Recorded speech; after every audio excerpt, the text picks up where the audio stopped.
This is the Global Broadcasting Service, serving remote outposts since 1928. Hi, everyone. Welcome aboard the Walt Disney World Express monorail. Caramba, we have something really big for you today. Welcome, foolish mortals. Now then, hang on to them hats and glasses, because this here's the wildest ride in the wilderness. This is the DBC Pod with Phil Schoen and Jason Dodge.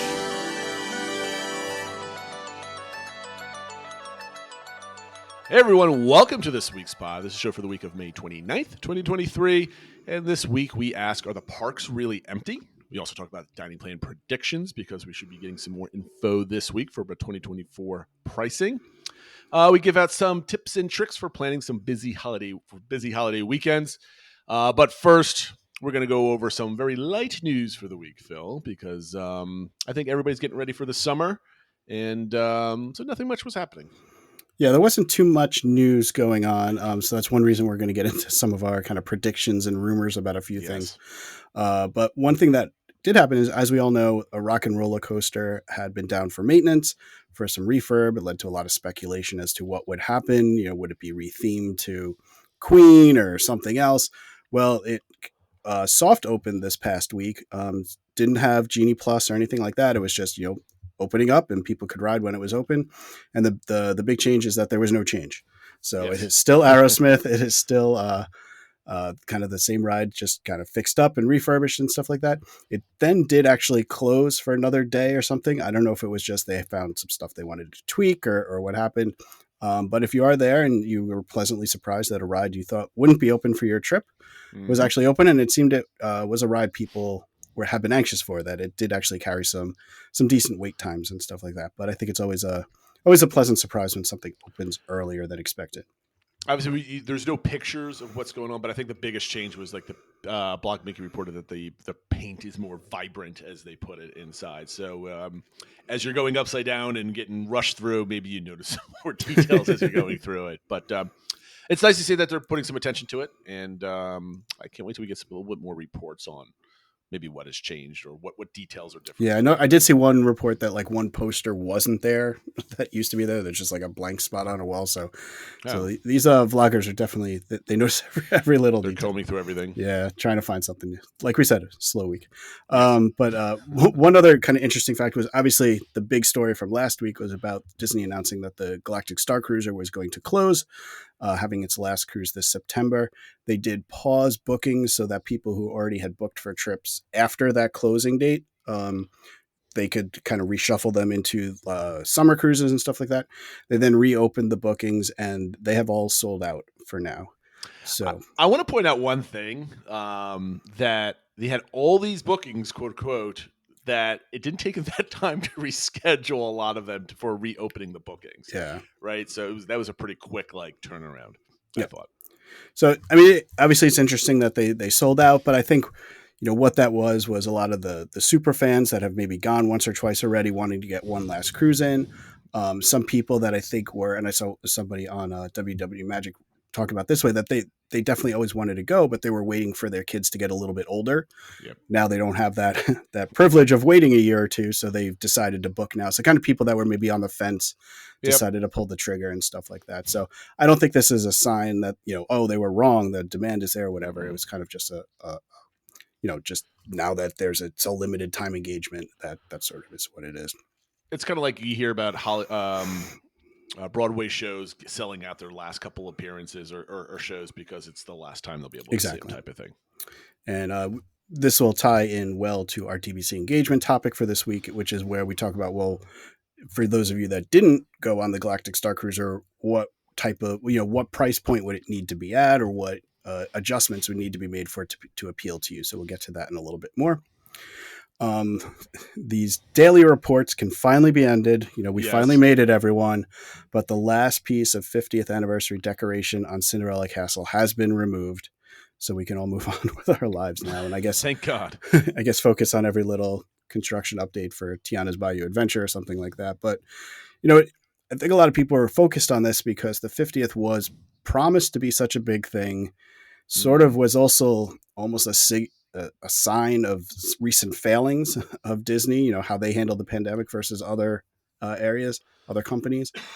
So I think, this does seem like the last of that, maybe reminder of that, and now another sign that we can kind of move past that and move on to hopefully brighter and better things. And I know you've talked about this a bit, Jason, that idea of let's get all the bad stuff kind of in this fiscal year for Disney, and then Sure. kind of have more of a reset for 2024. So I want you to rank them, Phil. Most exciting update articles: painting the toll booths, Yeah. removing the decorations from Cinderella's castle, or the continuing updates of foliage on Tiana's Bayou Adventure. Which is the most exciting out of those three? Of those three, least exciting is definitely the toll booths. It's just another thing, the same color. Okay. I guess the foliage one, just because that's something coming that even if that specific update isn't exciting, it is for something that I am looking forward to, and kind of, well, how actually are they going to do this? And the more things you see done, it's like, oh, maybe it'll actually be done quickly, the whole thing. We saw more permits filed and stuff like that. So I guess there's at least some level of excitement with that. I don't need daily updates on it, but I actually like the daily updates on this one. Usually I'm the one that's kind of rolling my eyes at this. Maybe it's not because I'm checking every single day, but I was kind of like tracking how fast they can progress, because this is not going to be like a simple layover. This is like a very watched layover. So I'm really curious to how how Disney's going to do it, and how much attention to detail they have as they do it, because they don't have anything coming in the pipeline. So This is what I'm calling now New Disney, right? This is the post-Chapek era of construction and investment. Even though a lot of this investment's been in place for quite some time, maybe they're allocating more investment to it to accelerate. Sure. So we'll see. So I'm judging heavily on. I think, and this also has a lot of, I don't think warning signs, but I think this has a lot of like fortune telling for how they're gonna go forward. So yeah, I'm there's certainly interested in it. a lot of eyes on this. There's a lot of critical eyes on it. So they definitely need to do a good job with it. And if they don't, if this takes forever and it feels sort of like a not high quality job, I think that'll be truly telling about where the company's heading in not a good direction. Not a good direction. Now, talking about New Disney, a few weeks ago, we got an announcement that Disney Dining Plan is coming back. And I think the only new piece of information, or we got two new pieces of concrete information that were new. The date is coming back, which I believe was January 9th of 2024. Yes. Am I right? Right? Yeah, so trips, you can start booking them tomorrow for trips that start January 9th, 2024. Yes. Those can include the dining plan. And the fact that the Disney Dining Plan, the one that everybody mostly did, not the deluxe, not the quick service, but the Disney Dining Plan, was basically the same except for one less snack. So instead of 2 per day, you got 1. So those are 2 major changes, but we don't know what the pricing is. We don't know anything. However, I think it was today we got some extra little information, but nothing concrete. It was just kind of cementing some things that we suspected were going to be the case. We're going to talk about them. But tomorrow, like we mentioned at the top of the show, bookings for this product are going on sale tomorrow. So I'm pretty sure if you can book it, we're going to need to know how much it cost. Yeah. Hopefully. So we're going to get a lot of more information on that. And basically, I think everybody can piece it together. So people, basically what you're going to have is you're going to have Disney Dining Plan. You're going to have a sit-down meal. You're going to have an adult beverage if you are old enough. You're going to have a quick service meal. You're going to have one snack and 1 refillable mug. Now, a few weeks ago when this originally got announced, you, Phil, went to the painstaking exactness of making a prediction. And I thought this is absolutely fantastic. I was traveling for business this time. I completely missed this, much to my embarrassment, because this is extremely well put together. So before, Phil, I hand it over to you, I just want to preface this to everybody. There's a spreadsheet that I'm looking at, and it has a bunch of different meals. He went and attempted to predict what the cost is of the dining plan. So, Phil, I'll give it to you. I'll ask questions as we go through. But what did you find? How did you set it up? Yeah. So what led me down this process was thinking, okay, it's no surprise that everyone knows costs everywhere have gone up, but especially on food and especially at dinner, and we have at Disney, and we haven't had the dining plan really since the very beginning of 2020, which is basically the same prices as 2019. So, okay, by 2024, that's almost 4 years later. Mm-hmm. How much is the pricing going to move on that? Now, we do know they took away 1 snack, probably in somewhat of an effort to maybe minimize some of that increase. But when I was looking at some of the one that really jumped out to me was I was looking at Akershus, and a kid's meal for lunch or dinner at Akershus costs $41 just for that one meal. Yeah. And the 2020 pricing for the kids meal, like a day, was $30.50. So I'm like, well, how does that math doesn't really work out? That one meal is more than what you have to pay for the whole day. So are they just really going to raise the price significantly? Well, we found out today why that's the case, though. And then what my hypothesis coming out of this was that I think what they might do is make more locations count as 2 table service credits. And that is a piece of information that came out today. Akershus lunch and dinner, not breakfast. So I think this is going to make breakfast a hot ticket to get.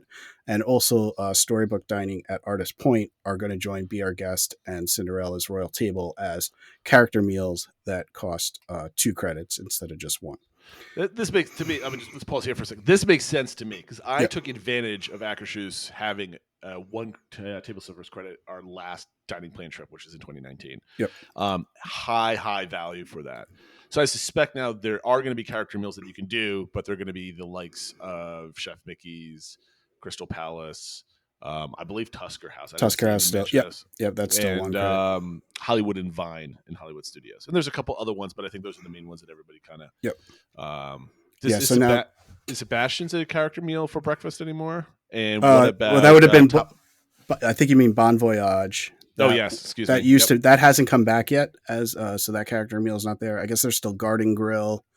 I forgot Garden Grill. Yeah, correct. 1900 Park Fare hasn't come back yet. So I don't know. Maybe that'll be some news we get Riviera to. for breakfast? Was that wasn't listed? So that must still be just 1 table service credit because that was not included. So, right there. Yeah, so there's a good one. And then, but the only princess meal that'll be 1 credit is going to be breakfast at Akershus. So that is going to be, I think, the hot ticket to get. But what I did was I went through and said, well, let's pick a couple restaurants. You know, for example, at Animal Kingdom, I said, well, let's do Tusker House, right? What's a lunch or dinner there? And then let's say the other meal you do at Satu'li, and then you add in a Mickey bar, you know, kind of what's your day total for that. If you add in a drink, you know, for the adults. And I was getting, you know, about $101 for the adult and about $57 for the kids.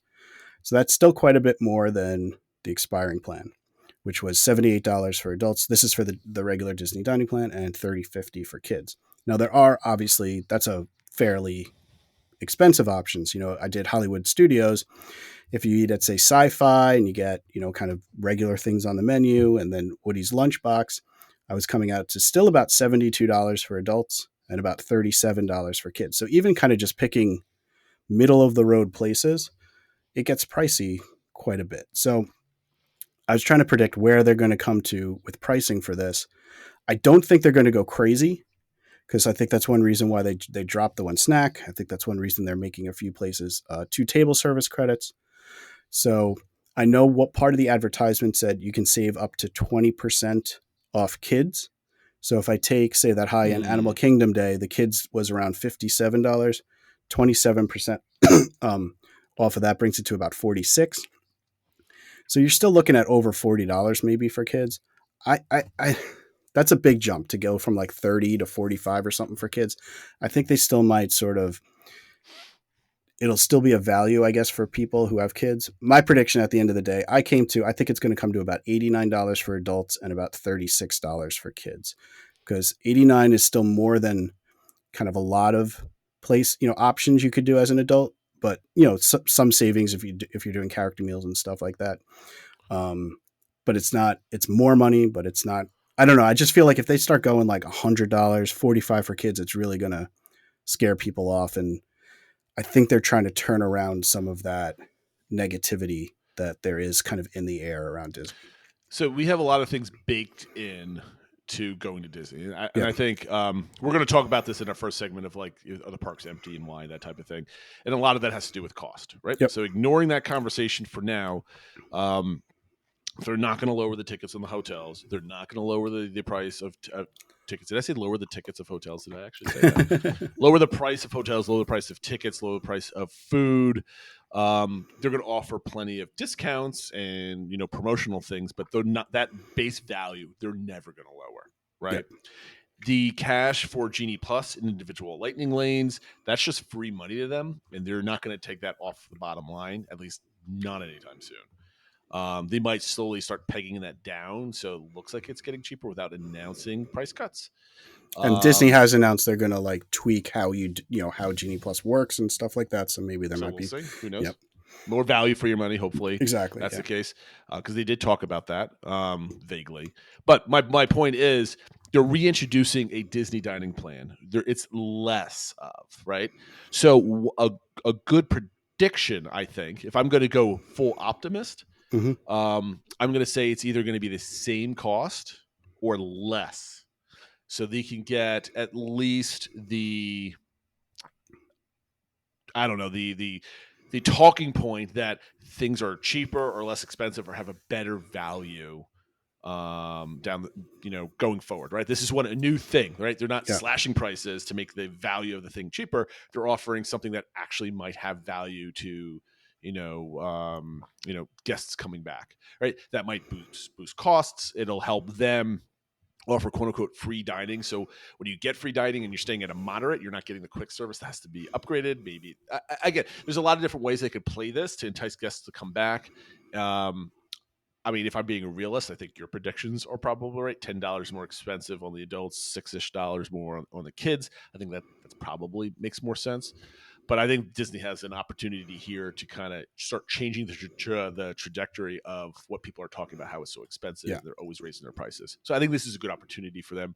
I have no idea what the profit margins are on food. I don't know how empty or full the restaurants are overall. I don't really track that. I've heard anecdotal evidence that it has been easy to get some more of the reservations were closer to your trip and everything else like that. I don't know if that's the case. I don't know if that's scientific other than hearing people and messages. I've done a little like early kind of scouting specifically because we're hoping to do storybook dining this coming trip. And I know that has been a difficult one to get. Yep. And it's definitely not wide open, but you pick a date and there might be stuff available like now for a couple weeks out or something, not tons of stuff. But right. you can find stuff where I feel like in the past it was like that was gone at 60 days. And stuff like that. Last year anything that was anywhere near popular was automatically gone, and I had to snipe things like spamming the site, finding availability. So I mean, we're going to talk about. This whole show is going to be talking about money in the future and what. So I don't think we have to dive too deep into this, but keep an eye out. If you're listening to this day this comes out, we're going to be finding out by the time this gets published probably what the cost are. It'll be really interesting to see what the reaction is because I know there are a lot of people out there that have been waiting for the dining plan to come back. I see that often on Facebook groups and stuff like that. Like, I'm not going back until it's back. And I think they want those people to see this and feel like, okay, I'm getting something for that. I'm glad it's back. Let's book the trip. Not, oh my God, they doubled the price and it's a complete waste of money now. And that type of a thing. So that's an excellent point. And that goes back to my original guess where I think it's going to be less expensive than we're expecting because like you said, there's plenty of people that want to come back. They want the all-inclusive feel, et cetera, et cetera. We talked about that before. However, these people that have been holding off on their trip, they've seen Disney get more expensive. They're willing to spend, but they want this one component. That could make or break somebody's vacation, being like, well, I've been waiting this whole time for the dining plan, but now it's $150 for me per day versus, $80 as it used to be. That might put some bad taste in people's mouths. And the excitement of coming back because of the dining plan, because I guarantee you they're implementing the dining plan to get more people into the Absolutely. Parks. This is not like, oh, we promised a dining plan, we're doing it. It's to get people to come and spend more money. So it's going to be interesting to see which direction they're going to take. And this is probably Iger, the new Iger. I mean, he's still old Iger, but he's got a new motivation to make the parks more affordable. He's mentioned this quite a bit. Josh D'Amaro has mentioned this quite a bit about making it more accessible to the average person. So, being able to take away the parking fees that Iger instituted 5 years ago or 6 years ago, whenever it was, this is going to be their first new thing that they're adding that's solely not Chapek. So I get some telltale signs of what to expect in the future. So I'm looking forward to that from a philosophical point of view, I guess. Yeah. It's not going to get me to book a trip, but it's going to be interesting to see where we're headed on that one. I think we're going to talk a little bit more about thresholds and what we expect to see, because it's going to be part of our DBC engagement question this week. We're going to talk more about it next week. We're also going to talk about how the parks are going to be empty. But first, for those out there that want more of us during the week, make sure you join our Discord channel. If you're watching this on YouTube, there's a link in the comments. If the link does no longer works, I tested it a couple weeks ago. It still works. Make sure you post a comment and ask for the link. Join the conversation. Join the DBC engagement on a weekly basis. If you're a fan, Matt Pato's Happily Everything Disney podcast, he's on there as well. He's talking about different topics that he does on his show every 2 weeks. And of course, you can find us on Twitter, Instagram, Facebook, and our YouTube channel at the DBC Pod everywhere that you go. I want to welcome Top Dog 02 to Discord. He hopped on. I haven't seen him join the conversation, so he's I think, at least I haven't seen it. But in any case, he's reading all the awesome trip reports that we've got there, engaging in the conversation and everything else like that. Even if it's not with his fingers, it's with his eyes. So we appreciate everybody coming in. Okay, so the topic for this week, as I have been alluding to, is, are the parks really empty? I'm taking the inspiration for this question for a simple thread title on WD Magic forums. Are the parks really empty? ? And the impact of summer deals. Now, I want to preface to say that Disney has always had summer deals. Like, this is not new. People expect to have almost on all of their trips, except for some of the high points of the year, to have anywhere between 15 to 25% off of rooms. Free dining was a thing of the past for the summertime. And they're also doing a ticket deal for $99 per ticket if you buy a pack of 4. I just want to say this deal is actually pretty good if you want to compare just single park tickets. A single park ticket hasn't been this cost adjusted for inflation since 2005. In 2005, the costs were $58 a ticket per day as a single ticket, and adjusted for inflation 2005 to 2023, it's I think it's $100. I think it's $98. So just like that. That being said, this deal doesn't make sense if you want to go have tickets for 6+ days, because it's cheaper to buy it normally. And these tickets are also you can only do 1 day at each park. So if somebody, they are limited, absolutely. Yeah. But I think a family that's coming in for 4 to 6 days, they want to go to each park. It's a pretty good deal. You save money on if you were to buy each ticket individually. And I think you save a little bit if you were buying a pack of 4 tickets as part of your package. If you're buying 6+ tickets, don't think that you can just do 2 packages back to back and save money. You're not. You're wasting a lot of money doing it that way. So this is garnered towards probably, which is a good thing, people that are not going for a full week and they want to do a shorter trip, which is good. It's less expensive. So. Well, we definitely would have done this for our trip, except the Friday we'll be in the park is part of Labor Day weekend, and that's one of the days that this deal is not eligible for. Okay. But otherwise this would have lined up. So, a family like mine, it would have lined up well. Well, yeah, you weren't doing like a full blitz, like every day going to a park type of thing. So it fit in perfectly with what you're trying to do. Now, that being said, so are the parks really empty? So I went, and you're hearing anecdotal evidence all over the place. You're hearing this from cast members that are on social media or in our Discord or on message boards everywhere. The park's a little bit less. So good way to measure that is, what are the wait times? Now, there is a caveat here. Disney can't inflate wait times because they're not staffing the rides, so they load slower. They take ride vehicles out of circulation. So there's ways to slow it down by not staffing as many people. However, even if they did that, wait times generally are pretty low.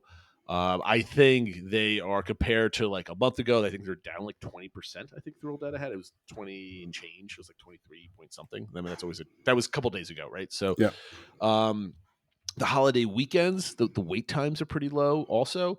For example, on the 28th, I want to say what was the 28th? That was Saturday. Was that Saturday? Stay tuned. No, that was Sunday. Excuse me. Seven Dwarfs Mine Train was over 100 minutes, but the Saturday before that, it was roughly over 80 minutes, and then everything else in the park cratered down to under 40 minutes, which is pretty significant. And then the other chart I had was weekly average wait times. Everything was basically, for this is all for Magic Kingdom, everything's basically in the green and yellow. Hardly anything that's in the orange other than Seven Dwarfs and Peter Pan for the most part. There's been several pictures all over the place of people taking pictures of like through fairs like main choke points in like Fantasyland or by teacups, and generally being pretty empty, right? So I mean, these are some kind of like, I don't know, somewhere across between anecdotal and like scientific evidence that the crowds are significantly lower. Now, my question to you, Phil, is if we accept that the parks are really empty, and we see proof of this based on wait times, based off of all the deals that they're offering and how widely available they are, not just like certain dates and certain things, certain availability. Has Walt Disney World reached the theoretical "it's too expensive" threshold? And we can talk on additional details, but that's my first question to you. I definitely think that's part of it. I think people, but I don't think that's it alone. It's that combined with other things that have happened for people. Oh, I want to talk about word of mouth next, but somebody not knowing anything about Disney World, once in a lifetime trip, or maybe they went once 5 years ago. They're not hearing word of mouth. They just go one day, oh, I want to go back to Disney World. They log on and they see the price. Has that price gotten too high for the majority of people, you think? I don't think price alone would do it for the majority of people that could have gone before anyway, right? Obviously, it's been expensive, right? There's a lot of people that couldn't afford it anyway. I don't think there's a ton more people that are now priced out. I think it's just it has crept up. And people are questioning it more and more as it does. And they're saying it's more of, is that really where I want to spend my money now? More than just, I can't afford it anymore. Well, I mean, if you want to compare if you go back to my 2005 to 2023 comparison, right? You look in my state, the median household income has actually gone down by almost 10% over that time period, right? You've got the inflation, even though inflation's waning a little bit, everything's still more expensive and people's salaries aren't keeping up with it. So maybe 5 years ago, they were able to consider and afford it, but now even earning, maybe a little bit more for after 5 years of hopefully some wage increases, the money's still not there for a $5,000 to $8,000 vacation, depending on how you do Disney World, that type of thing. So I think it's making people hesitate a little bit more potentially. But then again, nothing happens in a vacuum, like you were saying. What about word of mouth? Obviously, we're in the giant fandom bubble, right? We interact mostly with other people that are fanatical Disney fans on a daily basis. Have you heard about word of mouth and the expensive part of Disney World? Yeah, so I think word of mouth related to costs has definitely gotten around there, that people are saying it might not be as worth it as it used to be. And I think the other element of word of mouth is, well, I don't know if this counts as word of mouth, but there is that report that just came out that now Disney is one of the top 5 most divisive brands out there. So I think the view of the brand has changed a bit for some people. And so they're just not thinking, there's not as many people thinking as positively about the company and about Walt Disney World, combined with the added cost is making a lot of people say, you know what, it's not for me right now. I mean, I think people are seeing the cost, and then people are coming back, and your circle of friends or parents at PTA meeting, or sports, and when you take your kids to a soccer game or a baseball game. Currently, right now, you're hearing cost of a hotel is $400. The cost of a ticket's $150. It cost my family $2,000 plus just to be in the parks before we do any of this other stuff. I mean, those stories are being told. I think also what's really hurting them is that the stories about the nickel and diming have really, really become part of the conversation when it comes to Disney. I think that's a very good point. I think it used to be viewed as, yes, it was expensive, but it felt more like all-inclusive and you got a lot for your money, right? So if you were staying on site and that sort of thing, yes, it was expensive, but you got My Disney experience that brought you right there. You got the fast Magical passes Express. Magical Express that brought you there. I've done the same thing. Oh my gosh. You got your fast pass that you set up ahead of time. You maybe had the dining plan, so you're all set up with your meals. And even if you didn't do it, maybe you had your travel agent do it. So it was kind of like an easy vacation, and people are willing to pay for ease. And I think now word's gotten out that it's not easy. It's not, there's a lot more work you have to do to maximize it combined. People don't want to spend more and work harder. And that's kind of, I think, some of the feeling around it. Honestly, I don't think it's become harder. I mean, I think Genie Plus is relatively easy once you've done it a few times. It's not a difficult thing to do. But people are also on vacation. They don't want to have to do it minute by minute, right? You and I love playing the game of trying to get as many rides as possible and kind of do it because we enjoy doing that. Most people just want to show up, do some fun rides, and kind of do a little bit of manipulation maybe if they can do it. But they don't want to have to pay for everything, pay more money, another $100 on top of that for the day. More money for what? They're charging me to go on these rides now. You have to go on 7 doors. It's $15 a person, $20 a person, and I got to multiply that by X, people in my party. I think they're hearing that, and especially I think, a couple bad. Not bad luck, but a bad mixture of events where, happily we came out of the pandemic and there was more travel. So you had pent up demand where the people that are going they go every 2 years, every 3 years, every 5 years, once in a lifetime trip, that all got pushed back, right? Yep. The people that go every year kept going every year, except for that period of time where it was kind of closed. So that was consistent. That kind of bedrock of guests remained consistent. But in the case of probably beginning of 2022, all the way through maybe 2 months ago, that you had everybody that wanted to go that is pent up went. And it was just enormous demand. And people paid for all the extra different things. But because you had such a large amount of people that went, and the last memory of Disney was 2019, when you didn't have to do all these things, that those stories are being told. Like us that went periodically or watched other people periodically tell the stories, we were used to knowing the things you had to do. But there was shell shock, I think, about people visiting the parks. And all of a sudden that came back. So they all came back from their fall, winter, spring vacations. And people are planning for the summer, the fall, and the winter all within the last quarter and a half, last 4 to 5 months.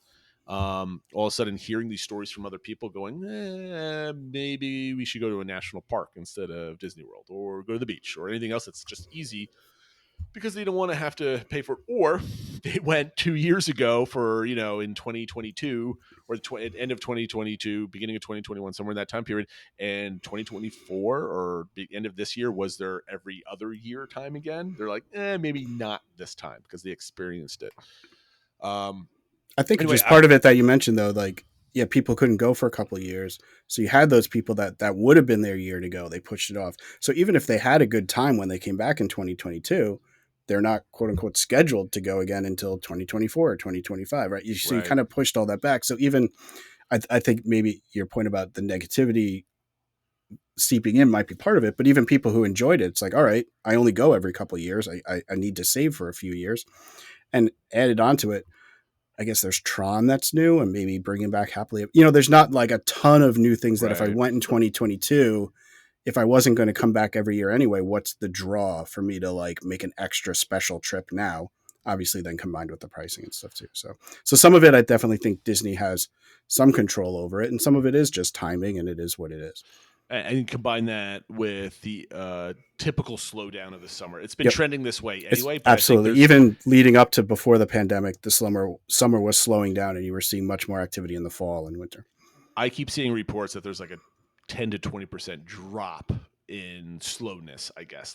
It's like it had a slow, nice, steady curve going down in business over the summer. I think there was a steep drop off for the summer, and it's leveling off somewhere. That being said, with the parks this slow, there are some good deals. We went over with the different type of discounts. Is Genie Plus still worth it during these times, in your opinion? I think that's a key question I'm asking myself for my upcoming trip.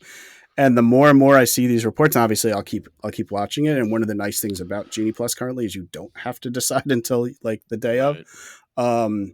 As I'm leaning more and more towards not getting it at all. maybe, or maybe a day if we decide we're going to go like later to Hollywood Studios, I'll get it that day and stack or something like that. But I might not get it all. I might still get a couple of the individual lightning lanes, especially for like the newer rides we've only done once, or like Tron we haven't done yet, so I'll pay for that. But the way it's trending, I'm leaning more and more towards not getting Genie Plus. You would buy an individual lightning for Tron instead of doing the virtual queue? I think I would do both because we just have so I think we would just do both because who knows the next time we'll get back. So and the one thing that's good with the individual lightning lane is I can pick an evening time because I would like to ride it once at night. So I think that's a very good point. I personally don't think I would buy Genie Plus at all during this time. If we went during the summer, I'm guarantee you that we would buy one probably for Magic Kingdom because my wife would be like, I'm not waiting any lines, pay the $100 for the whole family or however much it was, and let's go. I'm like, okay. If it was just me, I don't think it would be worth it. I think I could stand for an extra 10 minutes or so. I was listening to the Disney Dish with Len Testa and Jim Hill today, and they were going over just that, plans for how to do the parks. And I think they had a number where it's just like, the park's open for 12 hours a day or 10 hours a day or whatever it might be. The park's $150. It's $15 an hour. At what point do you save an hour of your time to break even on the Genie Plus type of stuff? So you have to figure that out for yourself. Okay, so I want to get to our takes, talking about lines, rides to wait in line for, advice to first-time visitors. So this is basically, they're going to ask you, do I need Genie? Should I get Genie Plus because of this ride, or is it worth waiting on the line for this? And again, considering from our point of view that this is this person's first time, is it worth waiting, a very long time for the maximum line that this line usually takes? So I'll go first with my overrated number is Frozen Ever After. I believe it's overrated for the given time. If Genie Plus, you can get it, and that's great. I don't like waiting 40 plus minutes because this often gets 40 to 60 minute wait times during the busy parts of the year. I think it's completely overrated. My bonus one is Rise. I would never wait on standby for Rise, even if it was 35 minutes, because it's probably going to go down and the whole experience is kind of ruined. But I think the individual lightning lane is definitely worth the cost for this attraction. That's my caveat for that. What is your overrated ride? Yeah. And part of my thinking on this is which is a ride that I think it might be worth burning a use of a Genie Plus or paying for the ILL to skip the line, because the line is not a great experience. And so my overrated one for that is the Jungle Cruise. I think that's one of the reasons why it is such a great use of a Genie Plus and why they go so fast. Because while I love the ride, the queue there's some details to see and Easter eggs and stuff like that, but it's just boring switchbacks, and it's hot in it. And it's so even though like you kind of come down there, you're like, oh, I see some lines, but you don't see this back room that you have to go over, and like you can't always see all the line and stuff like that. So I think that's one of those lines that it just feels longer than maybe even the wait is. Yeah, I mean, I love the ride as well. I think any Disney fan loves the ride. But if you're talking to the average family of 4 that maybe go into Disney World for the first time, there's really maybe no nostalgic pull to the Jungle Cruise. And they go on, and it's just like, what is this ride? Yeah, what did I just wait in a boring line for 45 minutes for? And like, I don't get it. Like, yeah, exactly. There's plenty of people that be like, don't get the jokes, don't get the history of the jokes, don't get like, it's original ride type of thing. And kind of like, why did I wait an hour for this, right? Yep. So to an average person, I almost put that for my number one, honestly. So my properly rated ride to wait in line for me is Flight of Passage. I think if you're going, this is one of the rides. When we went down in December, it was my son's first try to go on Flight of Passage. He was 2 inches too short the last time we went back in 2019. So now it's just like, even if I was like, go to my wife, do we want to spend money and get the individual lightning lane? We did, but I would have waited an hour with him to go onto this attraction because it is truly, I don't think any ride's life-changing, but like, for theme parks, it's life-changing, right? Like it's one of those things that like you need to witness because it is a kind of an out-of-body experience almost, in my opinion. So I think it's definitely worth it. Is it worth it after 240 minutes? Probably. I don't know if anything is, but if it's 100 and if it's like over 100 minutes and less than maybe 2 hours, maybe like 110 minutes. That might be my limit for a first time. It's like you need to get on, especially since Animal Kingdom is not much to do and you have plenty of time to do other things. It's not like you're going to be needing that time to finish that park. Right. And it is a pretty interesting queue. There's stuff to take in and stuff like that. And it's cool too. Yep. I mean, temperature wise. Yep. And actually that's a good segue into my properly rated, which is Pirates of the Caribbean. I know sometimes that has a shorter wait, but it can build. It's kind of one of those classics that everyone wants to go on. And I think it is something that for first timers, you should experience it just with the history of the ride.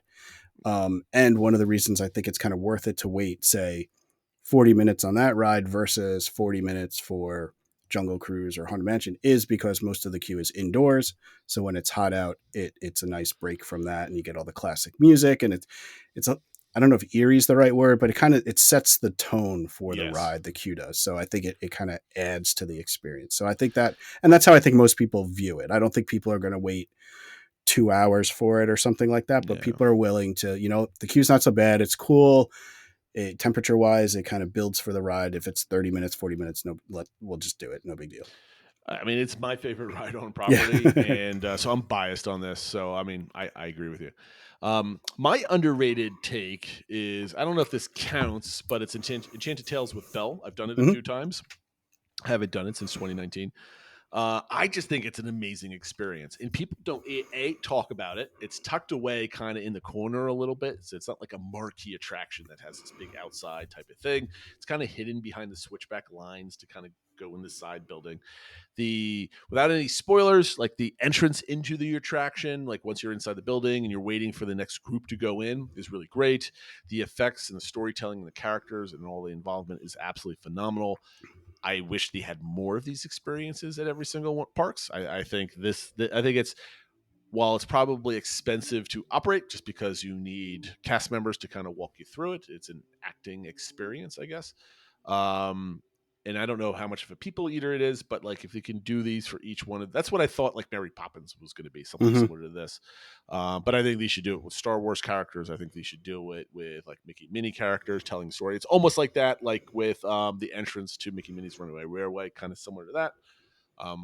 I really dig that. So I think that's underrated because not a lot of people say like, oh, if it's 30 minutes, don't go on it. It's kind of silly. No, I think it's super worth probably an hour wait easily. Yep. No, I think that's a good example of a ride that's sort of, you're probably not going to see that anywhere else, right? It's kind of very uniquely Disney. And so somebody who's experiencing Disney for the first time, I think that's a good example. 100%. My underrated one, and I guess with the caveat, you have to, probably depends on your interest in Star Wars. But Millennium Falcon Smuggler's Run, I think is a very cool ride, a very cool experience. I know it kind of gets a little overshadowed by Rise of the Resistance, but I think it's still really good. And I really like the queue for it. The way they have it kind of going back and forth, you change levels, you get to look out over the full size Millennium Falcon from different angles and stuff like that. It's another queue that I think adds and builds excitement for what you're about to do. And so I think that's another queue that I would be more willing to wait 40 minutes for or an hour for or something like that versus other rides because of how the queue builds. And I don't think people talk about it as much as they do compared to like Flight of Passage or Rise or something like that, because it's probably the quote unquote second ride for the land. But I think it's one that, there's other rides I would use a Genie Plus on in that park before I would use it on Smuggler's Run because I think the queue is pretty solid. I am totally with you on this one. I think I enjoy Falcon more than Rise of the Resistance. I think Rise of the Resistance is an amazing experience, but I think Falcon is better. And a lot of people are stubborn or they throw hate on it because of the movie sequence, and it's not like you're fighting the Death Star or anything else. It's kind of like a silly little pirate game that's in there. But jumping to light speed by pulling a lever on the Millennium Falcon, I mean, like you can't name somewhere else where you can get that like key little part. I mean, like the only other thing is going to Vegas or whatever and having an attraction for a Star Trek attraction and saying engage and like Picard's chair, right? Like that's the thing that I equate that to, and I think it's an amazing experience. And if you got a larger family or a bunch of friends, having all of you on there and videotaping it, kind of everybody screaming at each other, hitting the Yeah. button. It's a fun, engaging experience, and it's completely underrated because it does get a lot of hate for the subject matter of the ride, which I think they can easily change over time. Yeah, I mean, that is one thing. I definitely think take advantage of it being screen based and have different missions, bring over like a holiday overlay or something, like That'd do be something, cool. switch it up. Yeah. All right, so that is our takes on rides to wait in line for. I think we did a pretty good job with this. I think you can just stick a pin on this and just like publish this somewhere. It's so good. All right, so this week's top 3. I'm just trending from the holiday weekend and tips and ideas for planning a holiday weekend or a holiday time trip. So if you're going during like leading up to Thanksgiving or Halloween or Christmas, spring break 4th of July, or whatever it might be, right? You know it's going to be busy for a holiday or a specific event that's going on. And this is kind of like not just tips on how to book these things, but like tips on how to navigate and make sure you have a good time, right? So I'll go for my 3 and you go over yours 3, Phil. Yep. So number 1 is set your proper expectations. You are choosing to go during a very busy time. Expect the parks to equally be very busy. What this means is you might be bumped along the ride. The parks might be super busy where it's hard to navigate. You might not go on as many attractions as you want. You might not get the ADRs or meals that you want. GD Plus might be super expensive when you go down there. It might sell out before the chance that you have to get it. You have to realize that there's a limited number of things to do, and they're squeezing a lot more people than average into them. So set proper expectations. With that being said, because it's so crowded, always have a backup plan, right?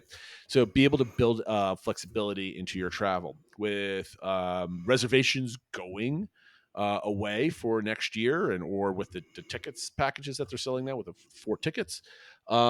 Be ready to go to another park. Don't get your head set on today's my Magic Kingdom day. I have to go to Magic Kingdom. There might be reasons why you're doing that, but be flexible because you'll be like, you know what? It's a Saturday. Magic Kingdom's super swamped today. Let's go to Animal Kingdom instead. Let's go to Hollywood Studios instead. Be able to change your plans. Or you're going on a super busy time, but for some reason, like Memorial Day weekend, all of a sudden it's super slow or it has low. Be able to flex to be like, well, today's a really slow day. Let's go to Magic Kingdom instead when I normally wouldn't because I thought it was going to be very, very busy. So always have a backup plan. Always know that there's a different way to get ADRs or different places to eat. Let's say you couldn't get into a specific restaurant. You just said, I'm going to try like the day before or whatever to get in, but have like 2 other things that you want to do instead, just as a list. So you're not sitting there like, I can't get it. You're disappointed, but now you have no plan or no idea what you want to do. And you waste an hour trying to figure out something. So always have like backups. And the other thing is not everybody could do this. This is expensive. I've tried doing this before, and it's only because airfare kind of did me in dirty. Yeah. Is extending your vacation a day or 2, even into the pre-planning phases. If you can swing it, or you can adjust your vacation, take the kids out of school, that type of thing. Is the parks are notoriously slow the day after a holiday weekend. For example, the Monday after the Thanksgiving holiday or the Tuesday after the Thanksgiving holiday. So instead of maybe going the week of Thanksgiving and leaving on a Saturday, Sunday after Thanksgiving, go Saturday after Thanksgiving and go for a couple days after it. And it tends to be a lot slower. So take that to your advantage as well. So those are my 3 tips when planning. Phil, I kind of went right through them. I don't know if you have any comments or you just want to go to your top 3. I'll just go into mine because they kind of build off yours. You put yours in before me, and I echo them, especially I think the first 2. The first one about setting proper expectations, just and be realistic with that, and kind of building off that. What I said was identify sort of the 2 or 3, whatever number it is, key things that are really important for you or your family to accomplish on this trip. That if you don't get these things done, you're going to be really bummed. And then either be willing to wait for them to happen. Like, let's say seeing Fantasmic is super important to your daughter, whatever it is.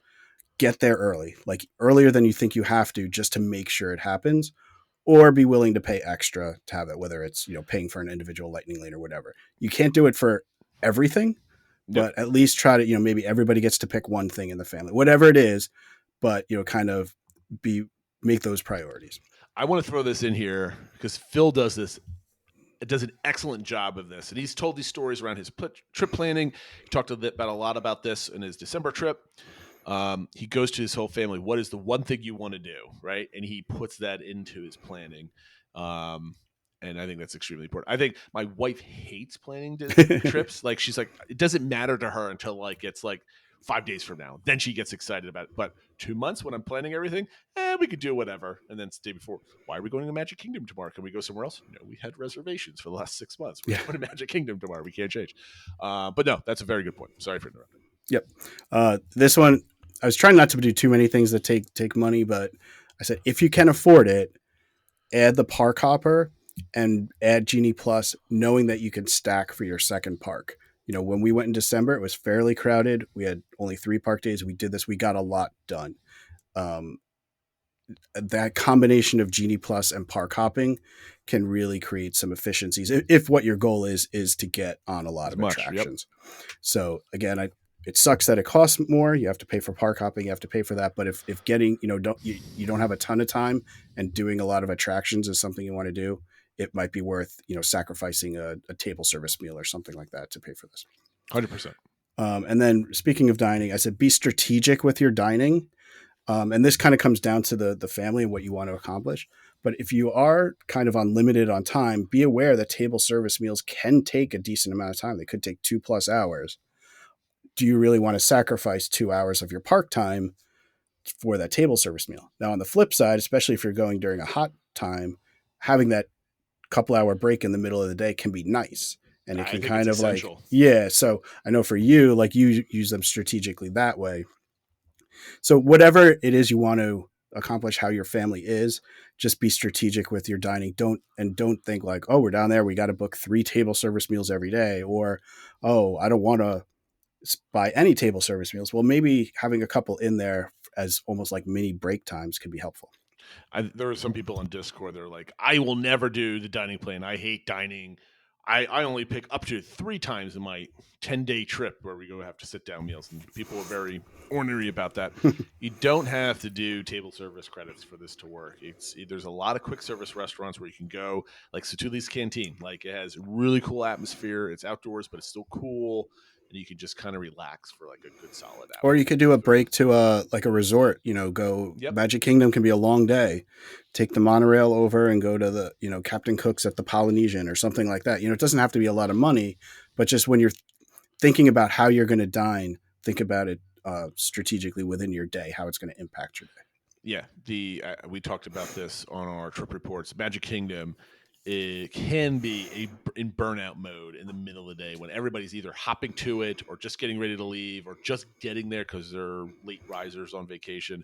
And if you've been there since rope drop, taking a break at 11 o'clock and not coming back to, let's say, 4 o'clock, or take a break at whatever you're doing at that point, it could almost be like a reset to your day, and you come back to the Magic Kingdom refreshed, and you haven't been like stuck in traffic mode for super long. I'm definitely with you. All right, we're going to now wrap up the show. We're going to do our DVC engagement segment. I don't know if I've ever called it a segment before. The question we asked last week is, what is your price point for a fully immersive hotel experience like the Star Cruiser? Since it was closing down and people are racing to put money into it to see it one last time, we wanted to ask the community what is needed. Obviously a lot of people, I think in our Discord, haven't gone. Has there anybody that actually went in our Discord? I can't. Yes, there was. I don't know if they're people that are currently super active, but we have had a few people that have gone into it. So I was asking for most of the people that were there that aren't going, what is needed? So if the price point remained the same at $6,000 for a 2-day or $5,000, whatever it turned out to be, what do you need for that, right? Do you need more than what they were offering? Because apparently they were offering some really good, but a really good form of entertainment, but it was still costly at that point. Do you need 24/7 entertainment? Do you need a controlled environment? What IP or setting would get you into thinking? So let's say, to you, Phil, let's say they brought the price down 50%, right? So let's say instead of what would be for your family, like $6,000 for your family to go for the 2 nights, 3 days, spend roughly right there. Yeah. Would your price point be at $3,000 for an immersive experience? What would it entail? Is it $2,000 to get you thinking about it? Where's your price point, Phil, and what would you expect for that price point, knowing that $6,000 got you what the Star Cruiser was? Yeah. So I could talk about this, and I think the way I feel is similar to how a number of people on our Discord server felt too, that it wasn't just the money. It was that the structure of it didn't necessarily appeal to us. I know I'm fairly introverted. I get mentally exhausted by having to be like kind of out there and engaging with people, and doing that for like 3 days over 2 nights. It just gives me anxiety to think about. And even if I would go in and they were really good about like coaching people, and like it wouldn't actually be nerve wracking to me, I'd still would have it in the back of my mind saying, is my personality preventing me from maximizing my experience here? So to me, it would have to be fairly low for me to go. It'd have to be low enough that I would not feel like I was wasting money because I wasn't getting the full experience because of how I am. So, once you get down to maybe $2,000 for my family to do it for the 3 days, yeah, I mean, that's probably how much we spend, for 2 days at Disney World anyway, right? So I think, maybe in that range is probably where we would consider it, but it would have to be some of that. And then I don't know when you want to get into this, but I also then tried to reverse it and say, well, what could they have structured that would be appealing to me more, and what would I pay for that? So that's the whole question right there, right? Like, it has to be cheaper for you to go do the Star Cruiser thing. But let's say now blank slate, how would you craft an experience, and at what price point? What would you do? Yeah. So I tried to think about it, like, what could they have done as an option with the Star Cruiser? You're not, starting from necessarily from scratch, but as like an alternative to what they did. And I've mentioned the term day cruise before, but I tried to kind of say, well, what does that mean? And I put, maybe people arrive around 3 or 4 p.m. You go up to the Star Cruiser and have like a welcome reception. Then there's time for maybe 1 or 2 activities. Maybe you get to do lightsaber training or one other thing. Then you have your dinner, and then like the dinner show, and then the finale show, and you're gone by like, say, 10. Maybe they can do 2 dinner seatings, so you kind of flip flop if you're eating when you do that, just to get more people up there. So you're there for, say, 6-7 hours total.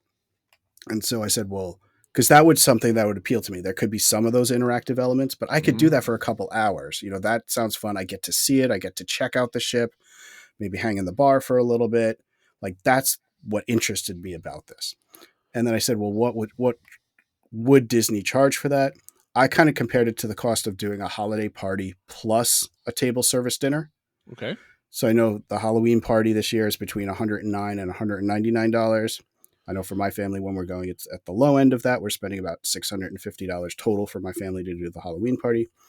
I put dinner at Akershus for an adult is around, say, once you add in tip, around $75. So you're looking at, say, $185 to $275, depending on the price, what day of the Halloween party. So it's somewhere in there, that $200 to $250 per person, I think, is a reasonable amount they could charge for this experience. And I would probably be willing to pay. You're looking at $1,000 to $1,200 or so for my family of 5 to do that. It's certainly not cheap. It's not something that we're going to just do it willy nilly. But I think for a special occasion, once in a lifetime, I would be willing to pay for that experience. And I think that's a reasonable amount. Now, let me throw this in you before I give my answer. If the experience, let's say it is a Star Wars experience, if the cost was $500 a person, but you got to build your own lightsaber, so you melded that experience with this, would you pay $500 for this experience? Because I think the lightsaber is now what, $2 1/4 or something else, something like that. I mean, that's definitely another way they could add more value to this, like charge a little more, but give you things. I know that's something people even thought about with it. You don't get the costumes and stuff like that. Actually, personally, I don't really have it. Yeah. I won't take that back, because I just realized you're charging that much more, and then your family has 5 lightsabers. Yeah, with you. No one needs that. But I did say maybe that's somewhere you can add it in, where like there's the base price, but if you want to do the lightsaber training where you get the lightsaber, maybe that's an extra $150 or $200, something like that, where there could be add-ons like that. Now, I personally, I didn't look at this as a day cruise type event, though I kind of like that idea. I kind of like an enhanced Hoop-Dee-Doo review kind of experience. I actually I like that idea. However, I would like something a bit more immersive. I don't need 3 days of like constantly on, and like, from all reports, people loved it, but I don't like some of the forced nature of a lot of this stuff, where it's like, okay, we need to give you something to do here. Like, here you go, you could go play Sabacc or something else like that. To me, that's kind of corny. I know some people loved it. I would probably want this to be more an enhanced hotel experience. built for 2 or 3 days. So I don't need to be able, like, I don't need a pool or multiple, restaurants or dining hall, that type of thing. Like, I think a nice curated visit, but the cost has to be driven down, obviously. So if it's like a Star Wars experience, like the Star Wars Hotel, like the one that they're space hotel that they're building in Europe, where you have like the cool rooms and the experience of being somewhere, add in a dinner show, like 2 nights in a row. Maybe one night is like the finale show where it's a singer. The other night is more of you go to a bar and a restaurant and the packet full of like actors, like stormtroopers sitting down or at the bar walking through, or other add it to make it Star Warsy, where they have actors sitting down and kind of sitting at the bar, kind of having fake conversation. I don't know, something like that. I would probably pay, I don't know, upwards to maybe $700, $800 a night for my family to get in there to kind of do that for 2 days. So maybe $1,600 to $1,500 to $2,000. I think $2,000 is my limit for like a once in a lifetime, like, fun thing to do. But during the day, I don't want to be like going to Hollywood Studios and doing some silly games. And I want some experiences, but I want some downtime. I want to be able to do the parks if I want to for that day. Maybe the part ticket for Hollywood Studios with some Genie Pluses are added into it, kind of give you some fake value to it. That's like no extra value off of Disney to do those type of things. I think I would seriously consider doing something that's $1,500 to $2,000 for like a multi-day type of thing that's less LARPing intensive, but with more of a more leisurely, lax setting. Now, the question that we both didn't ask, we assume Star Wars, is there any other IP or setting or anything else that would excite you more than the Star Wars one, that would make you like double take, or is Star Wars the one thing for you that would probably excite you most? I mean, I think, like I said, it's the structure of it. So I couldn't think of any other IP that would still make me want to do the two night experience and stuff like that. I do think something like the day cruise I described, but if it was for the Society of Explorers and Adventurers. So basically like what the Adventurers Club was, but maybe plussed a bit, would appeal to me for sure. But would you expect, because the IP is less, right? You're not getting stormtroopers or whatever it might be. Would you be disappointed with the price point that you gave, or is that still... Yeah, you got to say, think IP comes at a premium, right? It adds value to it, right? Yeah, it probably would be, I guess, a little lower than that. Obviously, there were characters there. There was a lot of acting and stuff that went on with the Adventurers Club. But yeah, I mean, I probably would. I guess that with that IP, it's almost more like probably something me and my wife would do more than with everybody. And I probably would pay the same amount per person as I quoted, but just for me and my wife versus the whole family. So I picked out TL Madden and Mama F6 that kind of responded to this. They had similar type questions. I'm not going to read their whole responses, but essentially came down to a luxury hotel setting with a dinner show and some meals kind of tossed in, what that would look like.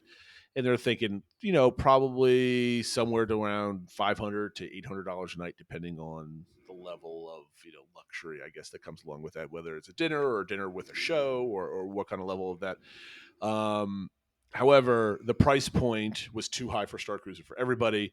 And I think everybody generally agreed, at least on Discord, that they didn't need the intensity of like the LARPing, 24/7 kind of experience. It was really interesting because like clearly that was what made the experience. Not that it was a Star Wars hotel. It was this role-playing element of it. And the people that got into it loved it. But at the same time, you also had people that, maybe just have money and the kids wanted to do the latest Star Wars thing, show up and they're like, wait, what are we doing? And they're still in like their Disney t-shirts. And so the people that were really into it kind of got turned off by it.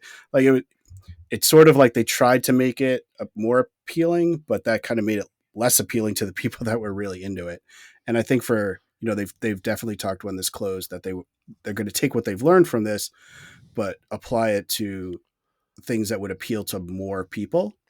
And that a lot more people, I got the sense, would want something that was just a highly themed hotel that maybe had a highly themed dinner you could go to or not go to, a themed bar you could go to or not go to, not this like regimented cruise type thing that was thousands and thousands of dollars. So hopefully, they kind of take elements of this that worked and let people pay for the pieces they want versus the whole thing. And I'm going to put a cap on this with this statement. I think hopefully they learned two different lessons. One, that probably a lot more people want a more themed hotel experience, underline hotel, not a cruise, whatever they call the experience type of thing. They want a highly themed hotel and they'd be interested in it and pay more money for that. And that there is a crowd and a desire for a fully, themed 24/7 adventure. And maybe they tuck that into Adventures by Disney and be able to learn how to prop something up without like a multi-million-dollar infrastructure that was needed for it, attached to a theme park and a hotel built. Yeah, maybe you could do it as more of a pop-up experience or something like that. Yeah. But, obviously with a lot of money on it because you're paying $10,000 for Adventures by Disney. You could do it all over. You could do it in the deserts of Tunisia. People can get hydrated on the place where the original trilogy was themed. Okay, that being said, this week we're going to talk about the Disney dining plan because as this was coming out, you're probably going to have all sorts of information about it price-wise, and all the old dining plan conversations and arguments are going to be coming back, and I can't wait for it. So, at least it's nice though, because it feels like an old time Disney discussion versus the newer DeSantis stuff or whatnot. Yeah, exactly. So my question to everybody is, what changes to the Disney dining plan would need to happen for you to purchase it, right? We're not talking about free dining or anything else. You are now choosing this option for whatever the cost is. Here's a couple different options. You can add your own if I'm not covering yours. The first option is none. I don't want any changes. I love it and always want to do it because they love the value proposition of having to prepay, and they have a value to that. It would need to have a price change. It would need to be cheaper. It needs to be 20% cheaper than it was in 2019. I don't know. Throw a number out there, but the price point where it was and whatever that equates to now is too high. They need to add stuff to it. They need more snacks. They need more flexibility on table service credit. If you really like the deluxe dining plan, you need different things added to it to add value to what you're getting. And then the last one is increased flexibility, right? So maybe there is a handful of restaurants you don't need ADRs for, or I don't know how they would do that. But basically building in flexibility to the plan so you're not forced to book things 60 days out. And if you can't get it, then you get disappointed and the value of the dining plan is now gone. So no changes, price changes, adding stuff, more flexibility to how you do things. So get on Discord, answer that question, and I think this is going to be interesting. I can't answer this right now because I don't know how much it costs, but everybody's going to know this by the time you start answering this question. Tomorrow's Wednesday. We usually do these on Wednesday. Yep. So get it up then. My whole week is thrown off by the holiday Monday. It always happens. All right, Phil, is that it? Did we do everything? Did we cover everything? We did it. We nailed it. Done. A little bit longer this week, but we appreciate you sticking around and listening all the way to the end. That being said, have a great week, everybody. Make sure you like and subscribe anywhere that you consume our content, and we'll see you next week. Take care, everyone.